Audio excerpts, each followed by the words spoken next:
жылдағы математика сабағына қош келдіңдер. Ал енді олай болатын болса балалар, құндылық дегеніміз не? Құндылықты қалай түсінесіңдер? Адам бойында қандай құнды дүниелер бар? Кәнеке кім айтады? Айсел айта ғой. Ол адамгершілік, татулық, адалдық. Жарайсың, Баунұр.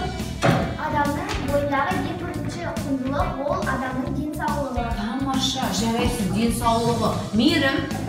Адамның ата-анасы. Адамның ата-анасы, керемет, іңкәр. Және де басты құндылықтар ата-ананың және денсаулығы. Және де әрбір адамның бойында құндылықтар бар. Олар адалдық, сүйіспеншілік. Тамаша, жарайсыңдар. Дұрыс айтасыңдар балалар. Ең бірінші біздің бойымыздағы құнды дүниеміз ол біздің денсаулығымыз. Біз денсаулығымызды күтіп қарауымыз қажет, иә? Жарайсыңдар. Оның бойындағы жақсы қасиеттеріміз. Балалар, олай болатын болса, бәріміз бойымыздағы бір жақсы қасиеттерімізді айтып өтейікші. Мысалы, Алима алғыр, менің бойымдағы жақсы қасиет. Сол сияқты Қанеке кім айтады? Айта ғой. Ерлан мейірімді. Тамаша, тағы кім айтады? Әділет. Әділет өте әділ. Жарайсың. Ерасыл. Ерасыл еңбекті. Тамаша. Нұрислам. Нұрислам нұрлы. Керемет. Ерасыл. Ерасыл ержүрек. Ержүрек. Тамаша. Тағы кім айтады? Жанел. Жанел жақсы қыз. Тамаша. Қайрат. Қайрат қайратты. Жарайсың. Дінмұхамед. Дінмұхамед данышпан. Ой, керемет, жарайсыңдар балалар. Бәріміздің бойында балалар. Өте жақсы деген қасиеттеріміз бар екен. Жақсы, жарайсың. Ал енді балалар, жақсы. Біздің бойымызда жақсы қасиеттердің барлығы бар екен. Ал балалар бізге көбінесе қандай қасиет жетіспей жатады? Қанеке, Ерасыл. Жомарттық. Дұрыс айтасыңдар. Жомарттық жетіспей жатады. Балалар, ең бірінші бізге не қажет екен? Жомарттық. Олай болатын болса, балалар, қазір біз тапсырма орындау барысында өзіміздің бойымызға жетіспей жатқан қасиетіміз, жомарттық қасиетін дарытатын боламыз. Жарайды ма, балалар? Қанеке балалар, тақтаға қарайықшы. Мына жерде не көріп тұрмыз, балалар? Сандарды көріп тұрмыз. Қандай сандар? Бір таңбалы сандар, жарайсыңдар. Ал мына жерде ше, балалар? Екі таңбалы сандарды көріп тұрмыз, жақсы. Ал мына жерде? Үш таңбалы сандар және таңбалы сандар. Жарайсыңдар, жақсы балалар. Олай болатын болса, бүгінгі біздің өтетін жаңа тақырыбымыз, қазір айтып өтсеміз, көп таңбалы сандарды екі таңбалы санға жазбаша бөлу. Біздің мақсатымыз екі таңбалы, үш таңбалы санға жазбаша көбейту және бөлу алгоритмдерін қолдану. Біз осы мақсатқа жету үшін бүгін біраз тапсырмалар орындайтын боламыз. Жарайды ма, балалар? Ал балалар, олай болатын болса, бізде бағалау критериіміз бар, иә? Қазір кім жылдам, кім шапшаң тапсырманы орындайтын болса, өздеріне бал беріп отырасыңдар. Жарайды ма? Ал мына жерде кімді көріп тұрмыз, балалар? Абай Құнанбаев, ұлы ағартушы, философ, ақын, оның шығармашылығын, мәдениеттің үш ұлы көзі нәрлендірген. Оның бірі қазақтың ұлттық мәдениеті, екіншісі шығыс мәдениеті, есептеп жауаптарын өсу ретінен орналастыр дейді. Сонда сен Абайдағы қандай мәдениеттің үшінші көзін шабыттандырғанын білесің дейді.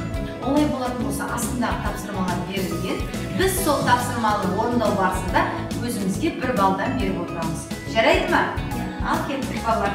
99 бен 11-дің бөлінісін кім айтады маған? Мирлан.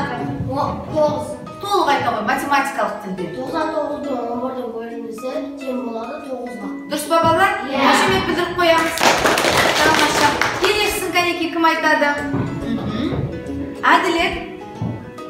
96 мен 24-дің бөлінісі тең болады 4-ке. 4-ке дейді, дұрыс па, балалар? Жақсы, қошеметтеп қоямыз. Келесің, қайдады, Қанеке, балалар? Рислам. 63 мен 21-дің бөлінісі тең болады 3-ке. Дұрыс па, балалар? Тамаша, жарайсыңдар, қошемет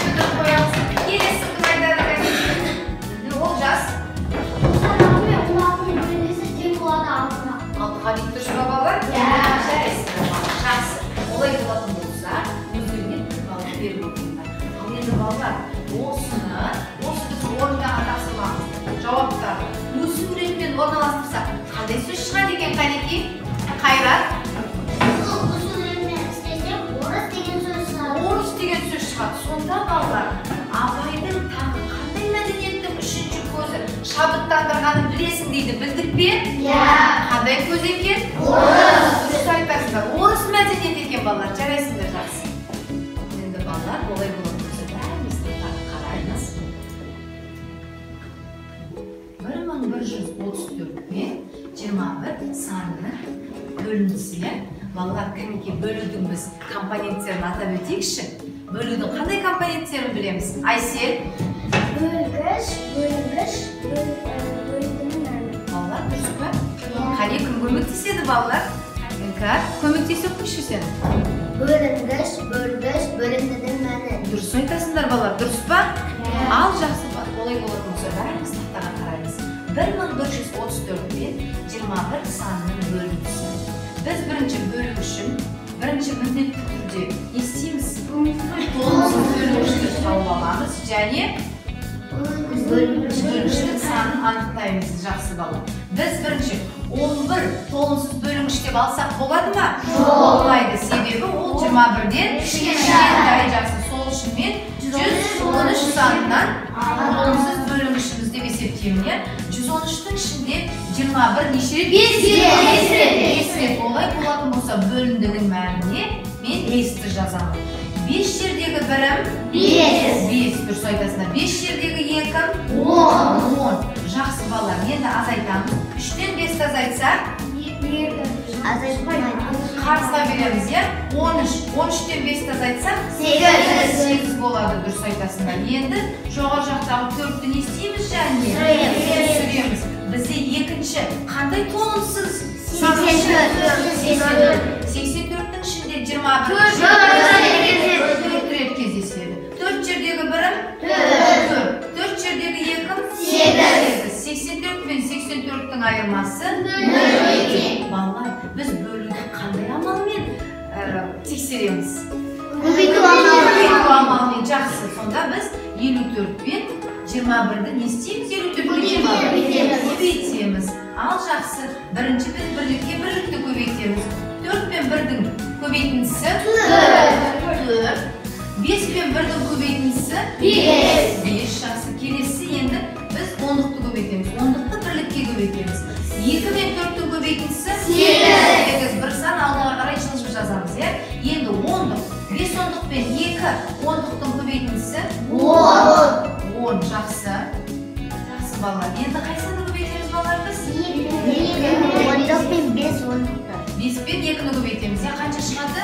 10 шыққан. Екеуінен шыққан санды не істейміз? Қосамыз. 4-ге қосатын сан жоқ. 4. 8-ге 5 қоссақ. 10-ның үшін жазамыз. 1 ойда. 0 ойдағы мен. 1-ге қосатын сан жоқ. 1. Сонда қандай сан шықты? 1. Балалар санымыз шықты ма? Шықты. Жарайсыңдар. Олай болатын болса балалар, келесі тапсырмаға көшеміз. Ал балалар, бәріміз қараймыз. Біз бағана жомарттық қасиетті бойымызға да арттық па? Жақсы. Енді балалар бізге не жетіспей тұр? Әдептілік жетіспей тұр. Әдепті бала болғыларың келе ма? Біз бәріміз әдептіміз, бірақ тағы да әдептілікті бойымызға да арттып, өте керемет әдепті болу үшін үшінші тапсырманы орындаймыз. Өзіндік жұмыс. Ашамыз дәптерді, тапсырманы орындаймыз.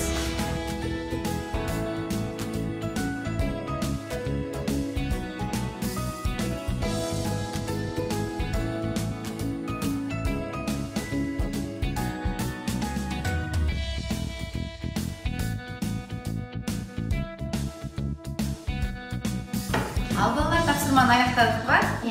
Жақсы. Олай болатын болса, Қанеки кім оқиды? Іңкәр? 798 бен 27-нің бөлінісі тең болады 14. Балалар, дұрыс па? Тамаша, жақсы. Іңкәр, сен тапсырмаң қайсысы дұрыс болды ма барлық тапсырмалары? Жақсы. Өзіңе қанша балл бердің? Мен өзіме 4 балл бердім. Жарайсың, жақсы. Келесің. Әділет оқи ғой. Төртеуінде. 425 бен 13-нің бөлінісі тең болады 35-ке. Дұрыс па балалар? Жарайсыңдар, келесің. 2548 бен 26-нің бөлінісі тең болады 98-ге. Дұрыс па балалар? Жақсы. 4656 мен жарайсың, жақсы. Әлде сен қанша балл жинадың бұл тапсырманы орындау барысында? 4 балл жинадың. Неге? Өйткені бәрі дұрыс болды және бірде бір қате шыққан жоқ. Тамаша, жарайсың. Ал Мейрам, оқи қой Мейрам сен. 2548 пен 26-ның бөлінісі тең болады 98-ге. Жарайсың, жақсы. Сен тапсырманы қаншалықты дұрыс орындадың Мейрам? Мен барлығын дұрыс орындадым. Сол үшін өзіме 4 балл беремін. Тамаша, жарайсыңдар. Ал енді балалар, біз тапсырманы аяқтап болдық, иә? Енді балалар біз жомарттық таныттық па? Жомарт болдық па? Жақсы. Келесі әдептіміз бе балалар біз? Біз әдептілік таныттық, әдепті болдық, иә? Енді бізге не жетіспей тұр балалар? Сыйластық. Бізге сыйластық жетіспей тұр. Бір-бірімізбен жақсы сыйласу үшін 4-ші тапсырма. Сендерге қазір жұптық тапсырма беремін. Бір-бірін тапсырманы орындап, бір-бірлерімен дәптерлеріңді алмасып тексеретін боласың. Жарайды ма? Ал жақсы, сізге сәт тапсырманы орындаймыз.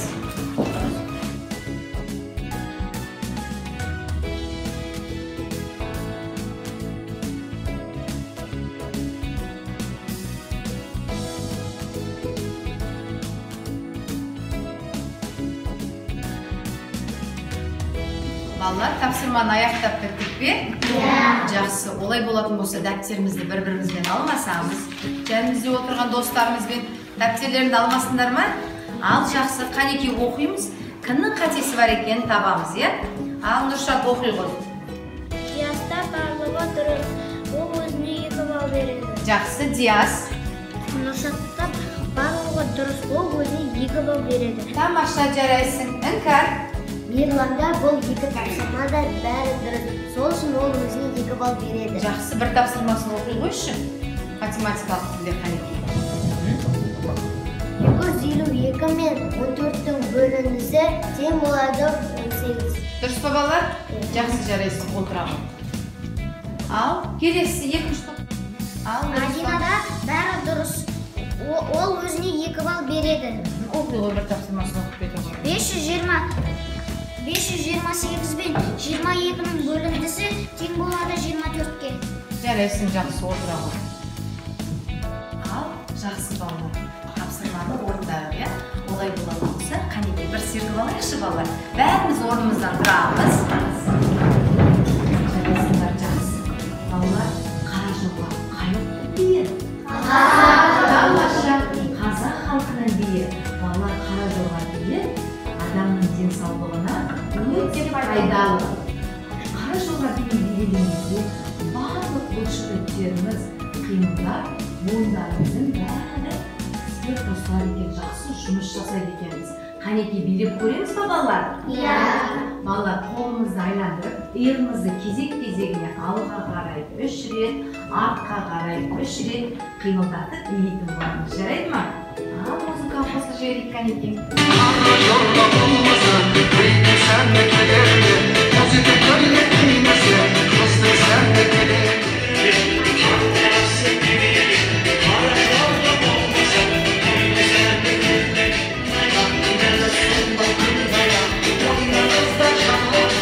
Балалар, жақсы. Олай болатын болса, біз енді сыйластық па балалар бір-бірімізбен? Жақсы, сыйластық. Енді білімді, ақылды бала болғылары келеді ме? Жақсы, олай болатын болса, мен сендерге қазір топтық жұмыс беремін. Топпен бәріміз бірлесіп жұмыс істейміз балалар. Одан кейін барып, бірінші топ, екінші топқа қорғап айтады, екінші топ, үшінші топқа қорғап айтып береді, үшінші топ, бірінші топқа қорғап айтады. Жарайды ма балалар? Бірінші топ Іңкәрдің жанына жиналамыз, екінші топ Мейірімнің жанына жиналамыз, үшінші топ Ұлдараның жанына жиналамыз. Бәріміз топпен бірлесіп жұмыс жасаймыз.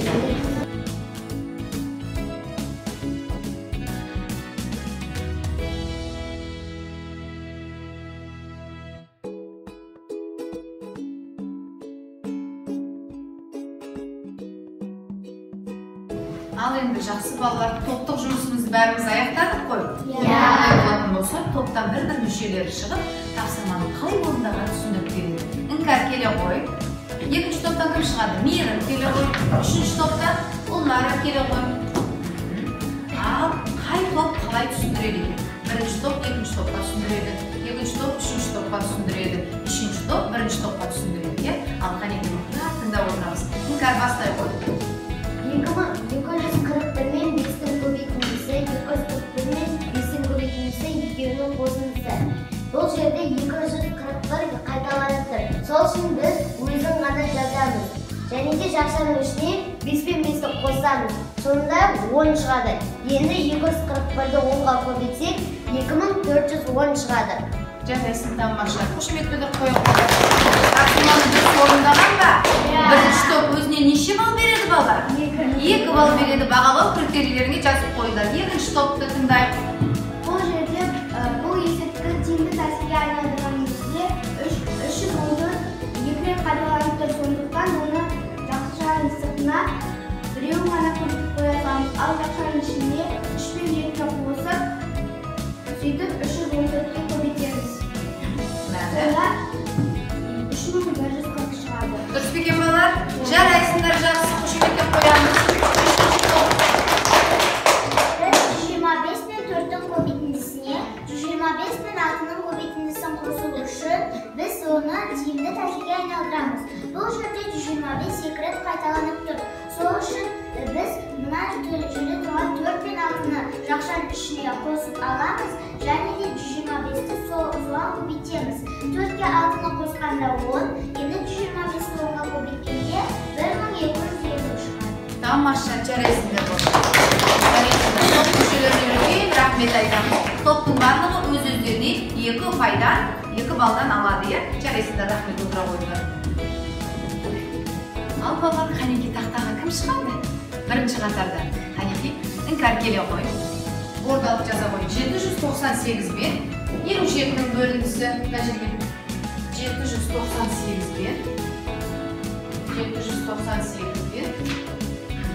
27-ның бөліндісі. Екінші қатарда мерім. 455 бен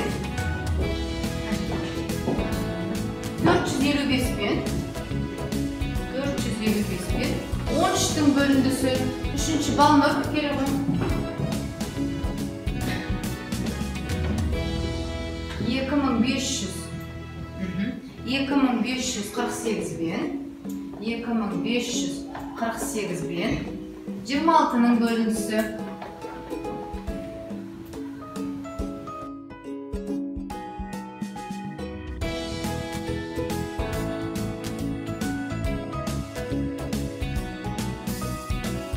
Ал іңкар 798 бен 57-ның бөлінісі неше кетсең екен түсіндіріп бере ғой. Бұл жерде ең бірінші біз бонусты бөлінгішке қарап 79-ды аламыз. 79-ның ішінде 27 бір ретте іздеседі. Бір деп жазамыз. Енді 7-ге 1-ді көбейтсек 7, 1-ге 5-ті көбейтсек 5 шығады. Енді екеуінен азайтамыз. 9-дан 7 азайтсақ 2 түседі. 7-ден 5 азайтсақ 2. 22-27-ден кішкентай. Сол үшін төбедегі 8-ді төменге түсіреміз. Енді 228 екінші толымсыз бөлінгіш болды. Енді біз оны 27-ге бөлу үшін 4 деп жазамыз. 4-тен береміз. 4 7-ге 7 28. 8 жазамыз, 2-сі ойда. 5 7-ге 4-ім 20. Ойдағымен 22 шығады. Сонда 228 пен 228-дің айырмасы тең болады 0. Сонда 798 пен 27-ның бөлінісі тең болады 14-ке. Тамаша, жарайсыңдар. Балалар дұрыс пе екен? Жақсы. Балалар, сабағымыз сонымен аяқталып келатыр, иә? Ал енді қанеки кім қандай балл жинады бүгінгі сабақта? Ол балды қалай жинадыңдар? Бүгінгі сабаққа біз мақсатымызға жеттік пе? Кім айтады қанеки? Ал балалар, қанеки кім айтады? Әділет, айта ғой жаным. Сен өзің бүгінгі сабақта неше балл жинадың? Мен 9 балл жинадым. Міне барлық бірде бір қате болған жоқ. Тамаша, жарайсың. Тағы кім айтады балалар? Жақсы, балалар тағы кім қане айтады? Қанша балл жинаған? Ол жақсы айта ғой. Енді есептердің бәрі дұрыс болуымен соңғы арқасында 9 балл алдым. Тамаша, жарайсың. Жақсы. Ал келесі тағы кім айтады? Қайрат айта ғой, сен қанша балл жинадың? Мен Барлығын орындадым, бірақ ішінде 2 қателесті. Мен өзіме 6 балл жинадым. Жарайсың, жақсы. Келесі жолы қателеспеуге тырысасың, иә Қайрат? Жақсы, Ұлнара. Мен барлық есепте 9 балл жинадым. Себебі мен ешқандай қате келтірмедім. Тамаша, жарайсың. Ал жақсы. Балалар, бүгін біз тапсырманы орындау барысында бойымызға өзіміздің қасиеттерімізден бөлек тағы да жақсы қасиеттерді жинадық, иә балалар? Тапсырманы орындау барысында біз бірінші қандай қасиетке жеттік? Жомарт болдық, иә? Қолымыз ашық, мәрттік болады болды біздің бойымызда. Келесі балалар қандай қасиет бар? Әдептілік. Біз әдетті бала болып өсіп жатырмыз. Және біз бір-бірімізге керек сыйластықты алдық, тамаша. Енді балалар, біз тапсырманың барлығын орындау барысында білімді, ақылды оқушы болып шыға келдік балалар. Ал енді бүгінгі сабақ бойынша қай сатыда тұрсыңдар сендер өздерің ойланыңдар да, стикерге аттарыңды жазып, мына жерге келіп біле қойыңдар, жарайды ма балалар? Жақсы.